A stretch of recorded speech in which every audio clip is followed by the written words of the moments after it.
Bharatiya Janata party ఇంతవరకు ఉనికి లేని అంటే ఓటింగ్ ఉంది, కొంచెమే ఉంది. దానివల్ల సీట్లు రానటువంటి రాష్ట్రాల్లో తమిళనాడు, కేరళ, ఆంధ్రప్రదేశ్ ఈ మూడు ప్రధానంగా ఉన్నాయి. గతంలో ఆంధ్రప్రదేశ్లో వచ్చినాయి, తమిళనాడులో పొత్తుతో ఉన్నటువంటి సందర్భంలో ఉంది కానీ లేదు ఇప్పుడు దాకా. అటు కేరళలో అసలు లేదు. ఈ దఫా ఆంధ్ర సంగతి పక్కన పెడితే కేరళ, తమిళనాడులో మాత్రం పుంజుకుందన్నటువంటి కాన్సెప్టు ఇండియా టీవీ వాళ్ళ సర్వేలో చెప్తున్నది.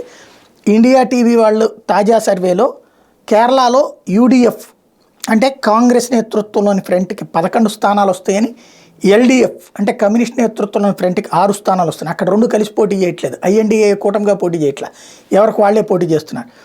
బీజేపీకి 3 స్థానాలు వస్తాయి అన్నటువంటిది అంచనా వేసింది అక్కడ.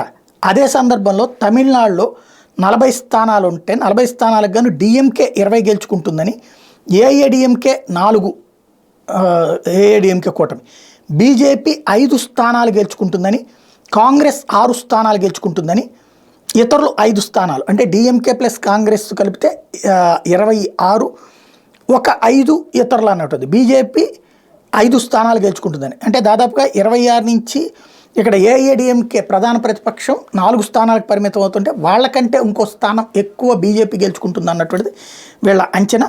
ఆంధ్ర వరకే ఇంకా తేలాల్సినటువంటి అంశం. తెలుగుదేశం పార్టీతో పొత్తు పెట్టుకుంటే ఒక ఆస్పెక్ట్, పెట్టుకోకపోతే మరొక ఆస్పెక్ట్. ఏం జరుగుతుందో చూడాలి.